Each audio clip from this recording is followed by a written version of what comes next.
Alunos e alunas, bom dia, boa tarde ou boa noite, dependendo do horário em que vocês estejam vendo esse vídeo.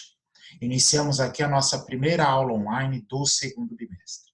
O nosso tema, globalização.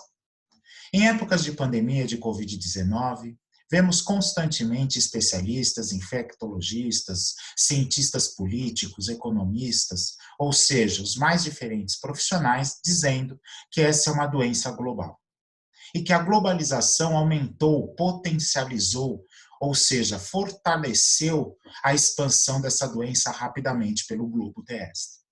Isso é verdade. Vivemos um mundo globalizado. Mas o que isso significa na prática, meus alunos? Globalização é um processo histórico que não começou ontem e também não vai terminar amanhã. É fruto de séculos e está inteiramente ligado ao desenvolvimento tecnológico em áreas como comunicação e meios de transporte. O que isso quer dizer? Se olharmos a globalização, o ato de se tornar global, a constituição de uma aldeia, de uma comunidade em que as fronteiras, sejam elas políticas, econômicas e principalmente geográficas, sejam superadas rapidamente. É o que estamos vendo.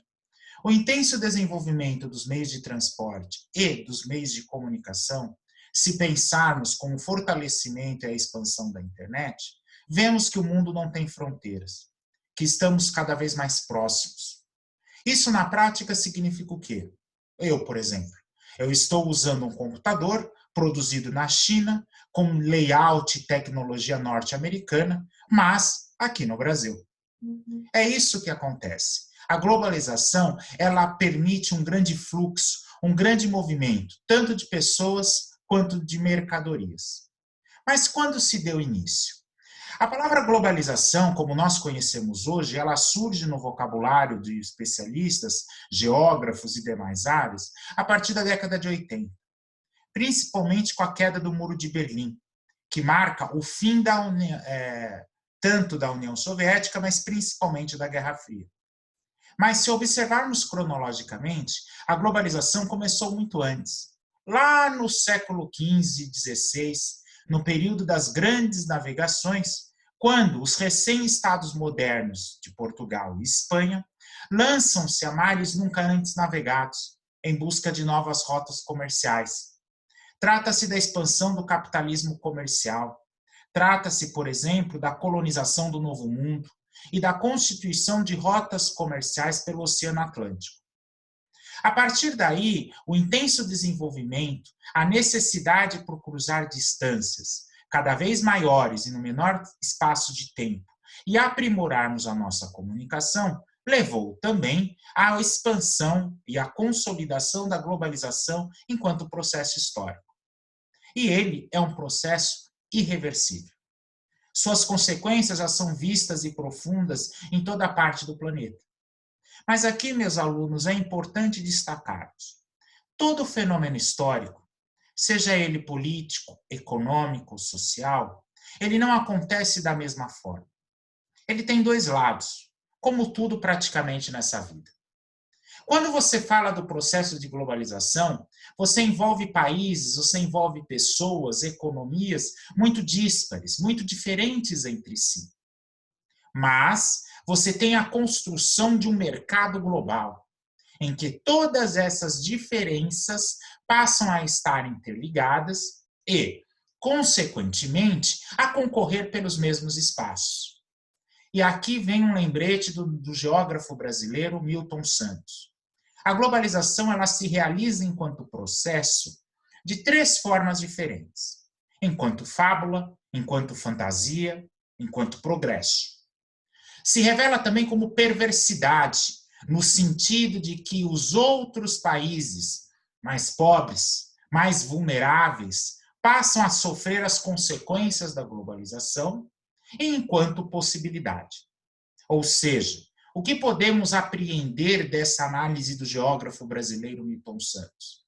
Apesar da globalização vender a imagem de que ela acontece de forma igualitária e até hoje trouxe progresso e trará mais progresso, isso não se realiza da mesma forma em todos os países e não é sentido da mesma maneira por todas as pessoas. Nós temos que levar o grau de desenvolvimento de cada país. Entender as características locais, para antes nós pensarmos nas características internacionais que a globalização proporcionou. Por exemplo, vejamos o próprio caso da pandemia do coronavírus ou Covid-19. Era uma doença global porque ela se inicia no interior da China, em Wuhan, uma província industrial daquela cidade, e se espalha numa velocidade acelerada, à medida de que as viagens entre os países e entre os continentes são mais acessíveis, são mais rápidas e em um maior número. Ou seja, o Covid-19 não chegou de barco, não chegou, por exemplo, de dirigível, ela chegou de avião, aceleradamente. Chegou na Europa e hoje na América do Norte e aqui no Brasil. E ela se iniciou no interior da China. Uma outra característica fundamental que a globalização nos coloca e nos faz refletir é como ela é vivida nesses países. Como eu disse para vocês, por exemplo, o Covid-19 é uma doença global. Só que as noções de saúde, de higiene, não são. Elas dependem localmente da característica de cada local e de cada país. Dessa forma, o que nós podemos entender? Uma doença global, internacional, é vivida localmente, dentro das fronteiras de cada país de uma maneira específica. Por quê? Porque essas características locais não se internacionalizaram, não se tornaram globais. Isso que nós temos que pensar. Nós temos que entender, como novamente Milton Santos nos revela, a globalização enquanto fábula, vivida muitas vezes pelos países desenvolvidos, com alto grau de escolaridade, com uma mão de obra qualificada, que exporta tecnologia. E como perversidade vivida por países pobres ou em desenvolvimento. Estes explorados pelas nações desenvolvidas em busca de mão de obra barata e recursos naturais. Estão percebendo? A globalização, no seu processo, na sua lógica, na maneira como ela se realiza, ela manifesta uma relação muito perversa, muito maldosa, porque coloca no mesmo espaço de concorrência países desenvolvidos, exportadores de tecnologia, de mão de obra qualificada, e países pobres e em desenvolvimento, que exportam matérias-primas, que exportam recursos naturais e que são explorados principalmente quando falamos da sua mão de obra barata. Um exemplo prático para entender vocês, o iPhone, um grande aparelho tecnológico, smartphone, símbolo dessa revolução 4.0. Ele foi criado, pensado nos Estados Unidos. A tecnologia, o layout, o design é de lá. Mas onde ele é produzido? No Vietnã ou na China, que explora a mão de obra barata, cujos trabalhadores são vulneráveis, sem proteção salarial.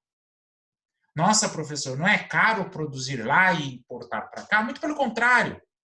A exploração da mão de obra barata e de recursos naturais de países pobres faz com que, por exemplo, o valor de se produzir lá e trazer para cá seja muito menor do que produzir localmente. Pensem no Brasil, por exemplo. O Brasil era um país cuja indústria de calçados e têxtil era muito forte e muito farta, uma grande potência, que não conseguiu concorrer de igual para os produtos chineses. E isso é uma outra perversidade que essa doença nos revela. Ela aconteceu na China, o grande celeiro industrial do mundo, onde a maior parte dos componentes eletroeletrônicos são produzidos. Tudo é produzido lá e exportado para o restante do mundo. A China ficou fechada, principalmente a província de Wuhan, onde começou a doença. Consequência disso, inúmeras indústrias no mundo todo tiveram problema de abastecimento dos seus componentes, porque eram produzidos na China, e como a China não os produzia, não chegava aqui. Por exemplo, o caso dos respiradores que tanto afligem países e a solução para se resolver os casos graves de coronavírus. Eles são produzidos aonde? Hoje? Na China. Na China. E por conta da evolução dos meios de transporte, era muito fácil produzir na China e trazer para os outros países do planeta. Mas a demanda por esse produto foi tão intensa e tão urgente que esse único produtor não conseguiu dar conta. E hoje você tem uma busca quase canibal por esses produtos que estão em escassez no mercado. Leva quem paga mais. Ou seja, países desenvolvidos e ricos ficam na frente dos demais. Mas ambos concorrem no mesmo mercado. Uma outra dimensão da globalização é que, no seu início, o comércio era feito entre países. Hoje, entre empresas. Estamos falando de multinacionais bilionárias, que concentram em suas mãos 60% do comércio mundial, que instalam empresas nas mais variadas partes do mundo, numa relação exploratória, buscando, de forma predatória, como um grande predador na natureza, obter recursos naturais e mão de obra barata. E os lucros vão para os países desenvolvidos, onde as sedes dessas empresas estão. Por isso que Milton Santos, mais uma vez, nos alerta sobre os diferentes olhares e maneiras como a globalização se realiza. Fábula, pensando nos países que estão no topo da economia mundial, e perversidade, desigualdade, pobreza para aqueles que estão na base da pirâmide, mas que concorrem nesse mercado global. Então, quando você fala das facilidades da globalização, em hoje, através de sites como AliExpress, poder importar produtos da China, não se esqueçam do que essa relação de facilidades esconde. Esconde uma exploração econômica, expõe um aumento fantástico da desigualdade social.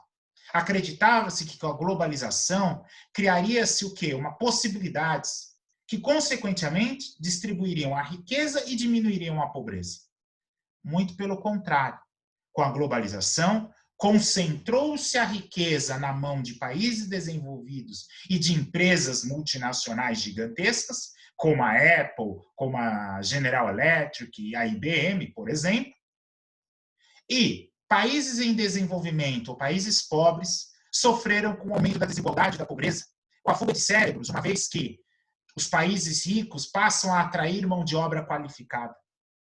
E os pequenos proprietários de empresas, micro e pequenos empreendedores, sufocam-se por não conseguir competir de igual para igual com essas milhares de filiais multinacionais espalhados pelo mundo. O grande engolindo o médio e o pequeno. Mas essa relação predatória, ela se esconde através da fábula que se conta pela globalização e que, por exemplo, essa pandemia do Covid-19 descortinou para nós. Ficou muito claro isso. A doença é uma, ela não vê país, ela não vê classe social. O vírus ataca e se espalha rapidamente, acelerado pelo desenvolvimento dos meios de transporte que ajudaram a globalização. Mas esse vírus não é democrático, assim como não é a globalização.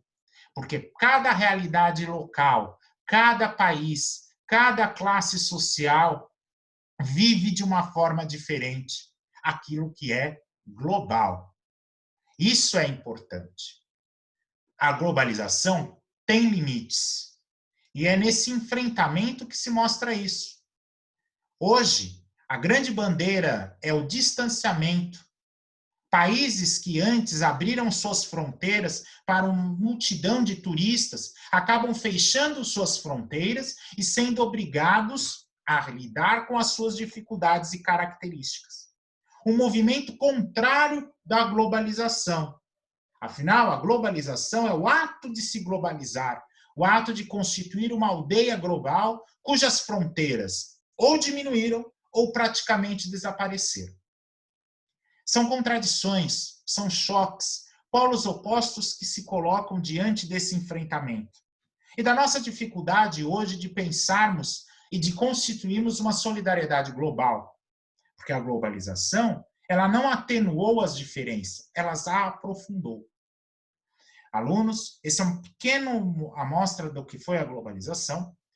Agora vocês terão um texto que vai evidenciar ainda mais esses opostos que estão por detrás desse fenômeno histórico. Que é um mundo em que a Revolução 4.0, aprendida no primeiro bimestre, acontece. Essa Revolução 4.0 só seria possível por conta da globalização, que, de fato, ela é irreversível. Basta agora nós pensarmos, como Milton Santos coloca, numa outra globalização.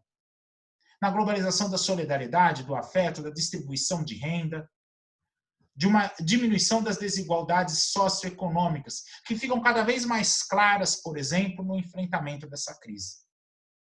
Muito obrigado, meus alunos. Como dito no vídeo de orientações do segundo bimestre, vocês terão até segunda que vem para poder acessarem e verem esse vídeo. Na sequência, teremos uma atividade que vai reunir questões do vídeo que eu estou explicando e do texto que vocês vão ler após esse vídeo. Muito obrigado, continuem em casa, firmes, e saibam que nós do Colégio Santa Maria estamos preocupados com você, para que você possa tornar a conclusão dos seus estudos menos traumática. Obrigado e uma boa tarde, boa noite ou bom dia.